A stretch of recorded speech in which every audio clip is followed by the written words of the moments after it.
I have a journal cover hidden away behind these journals there, which definitely needs some love and attention. Welcome, it's Barbara from Vienna, Austria.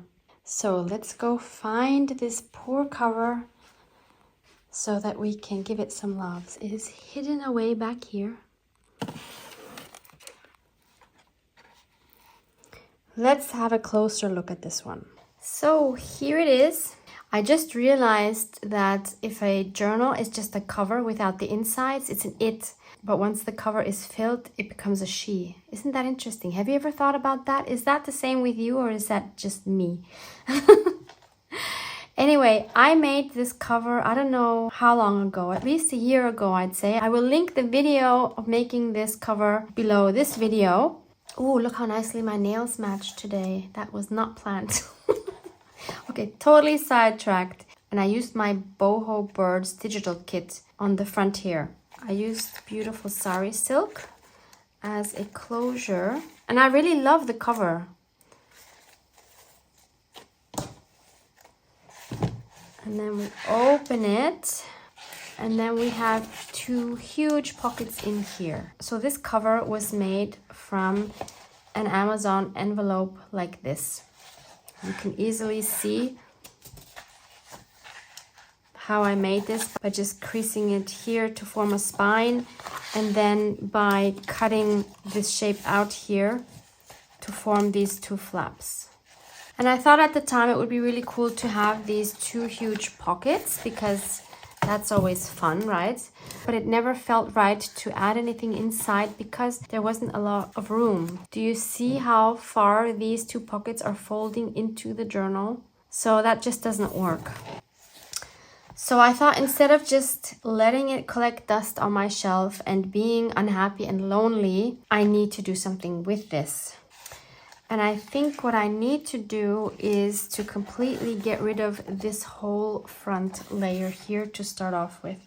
I'm going to take my Stanley knife. And at this point, I have no further plans on what else to do with this. I want to see first how it feels without this on. Will the edges even still look nice once I cut them? I will let the cover tell me what it needs once I'm done with this first step of cutting away the inside part.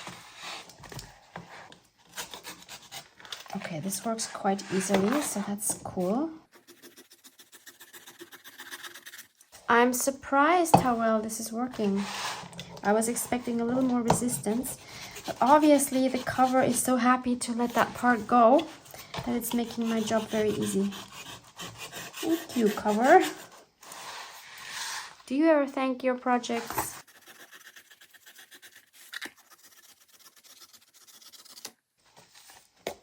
Okay, and we could even turn this around and make another cover out of this, because why waste this?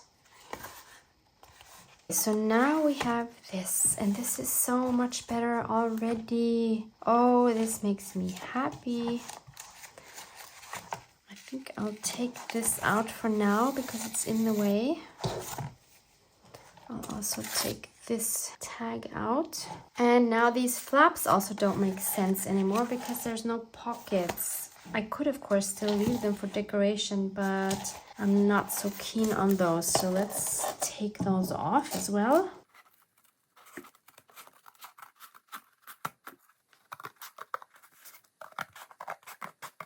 It makes me so happy to read your comments that you left under my previous two videos where I was giving two other journals a makeover. I loved reading that you were inspired to tackle some of your own projects that you weren't happy with, to give them a makeover.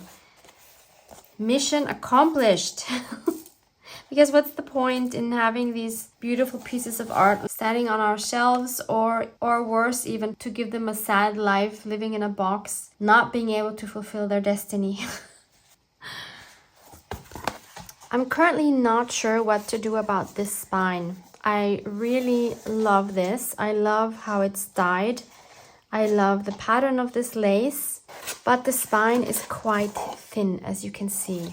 So one option is, of course, to just cut it here and to glue this part here on something wider. But I'm not sure yet what I want to use this for. So I might just put this one aside for now.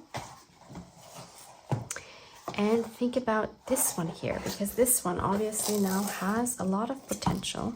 Let's get rid of this here and this here. And what comes to mind is to use this for the upcoming art journal festival that I am attending next week actually. Again, this spine is too thin, so I am going to start off by cutting away my spine.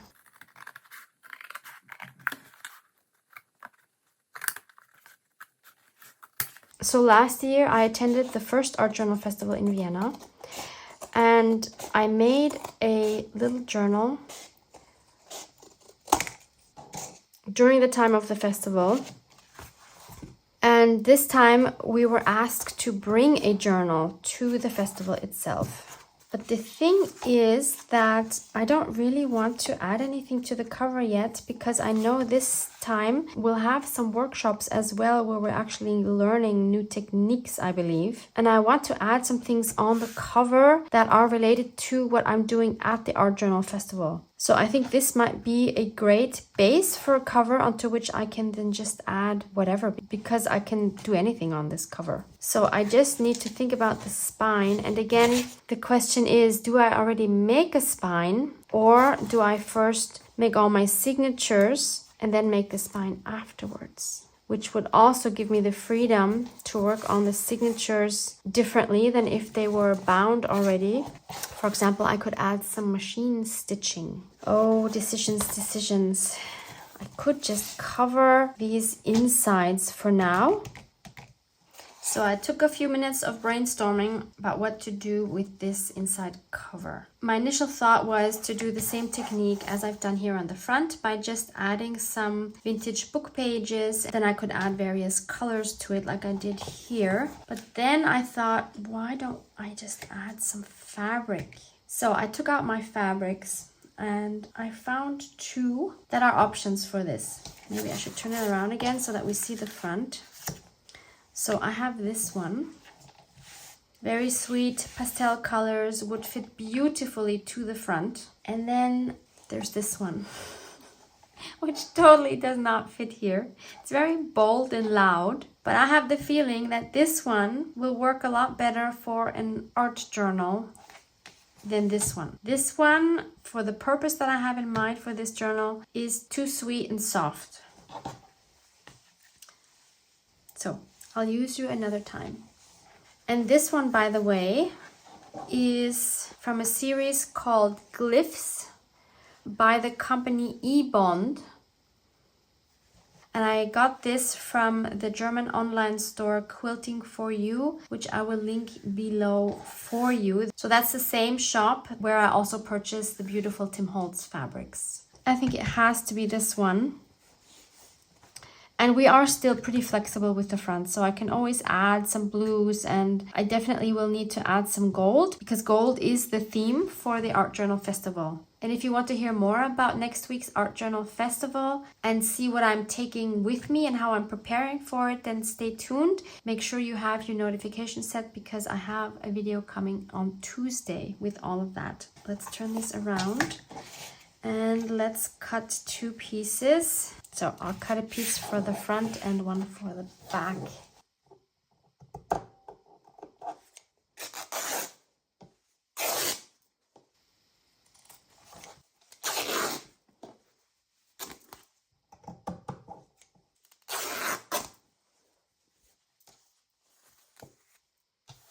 I just had a change of heart.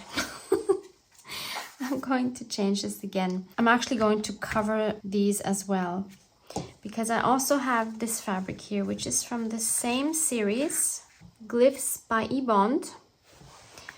And I think these two go really well together. Well, of course, they're from the same series. And I think this one is better for inside and this one for outside. It's okay to change your mind. So I'm going to cut two more of these, the same size as these. You might argue, why are you covering these when you could just use this one here and keep these the way they are and use them for another journal? And that's a completely valid point. But these are now really nice and stiff because I've added the papers. So this is going to be my front. I'm using some thinned down textile glue. The one I use is from Action. You can pretty much use any glue for this. I like watering it down just a little bit because it is quite thick and difficult to spread. You can use PVA glue, you can use all-purpose glue, Fabri-Tac, Collal. I would not use glue stick for this. I don't think it would hold over the years unless you have the very big Tombow glue stick. That one is absolutely amazing, but it's pricey as well. So this is going to be the front.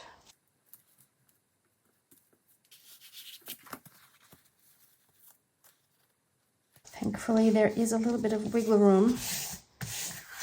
Then I do the same for the back, and I want the design to be continuous, although I know there will be a spine in between. So maybe I should have just left a piece for the spine, but actually I have no idea how my spine is going to look.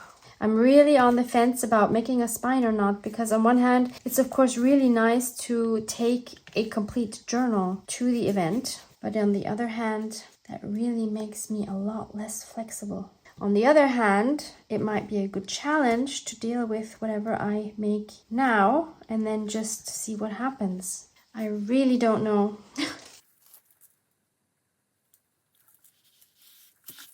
Then I need to do the same thing for the inside. The one thing I would not do if I'm going to put fabric on my cover is to just squirt out the glue like this and then just put the fabric on. That is not going to work well because you need to have the whole surface covered evenly with the glue so that it looks good in the end. It doesn't warp, it doesn't give you wrinkles. I've actually never made a cover like this before, so I'm curious to see what will happen.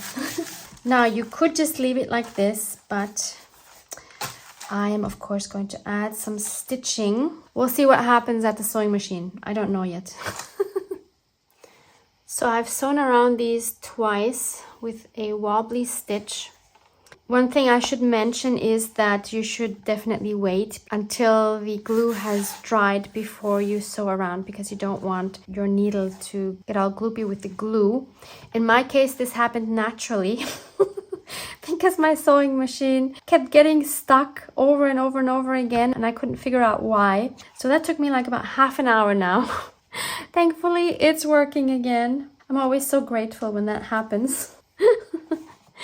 And I thought, since the topic is gold, I have this beautiful gold thread, which my Egyptian friend Iman sent me from Egypt. And I'm wondering if I can sew with this. Why shouldn't I, right?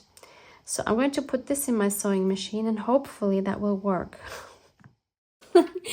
My biggest challenge is actually that I only have these bobbins, and as you can see, they all have thread on them already. So what I started doing is to just add more thread on top of thread that I have on them, because what else am I gonna do? So I'll take this one and I will put this gold thread on top of that. Okay, that worked well. So fingers crossed that I'm not going to ruin the sewing machine now. I mean, why would it, right? I guess the worst that can happen is that the thread will tear. Okay, now I know why it's not going to work. Because this thread is made out of 3 plies. And there's no way that I can get all 3 of them into this needle. So I would need to split them up and just sew with one. I don't see myself doing that. That would have been so cool.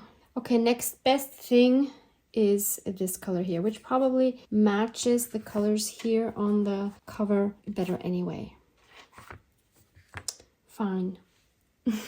I'll go around both covers one more time and add some zigzag stitching in between the running stitch.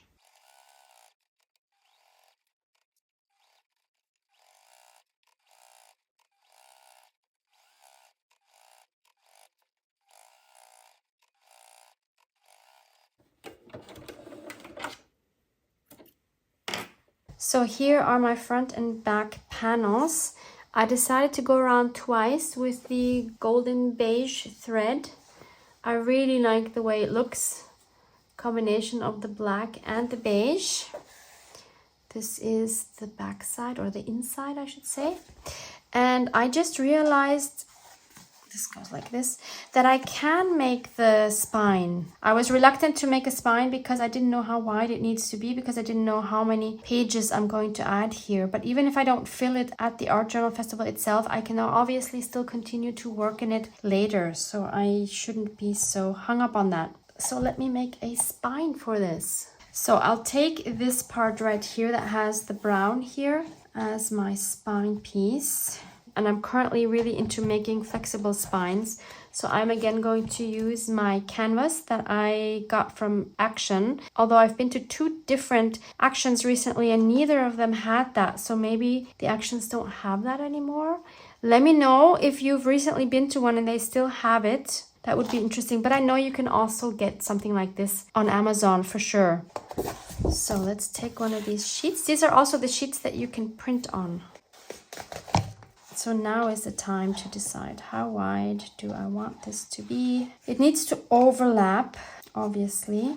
I don't want this to be a huge journal. How about like that? So I'll cut it here and I'll make it the same height, obviously. So I'll use the same method and fabric for the front and the back, keeping things simple and cohesive.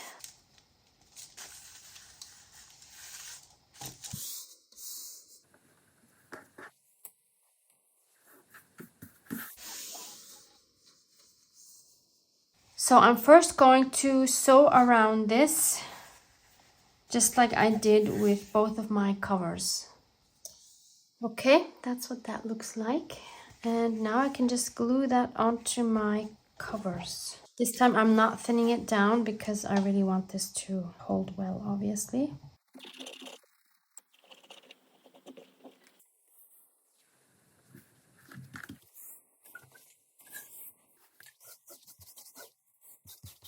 And then the other side.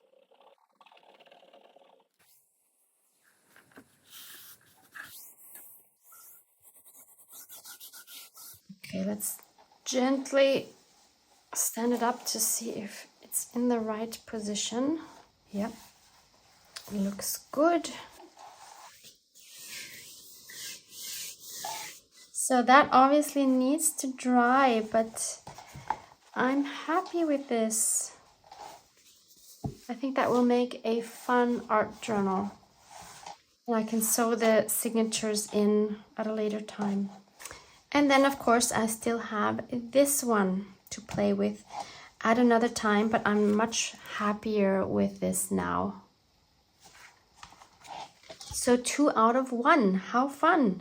That totally rhymes. With that, I send you lots of kisses. Mwah, mwah.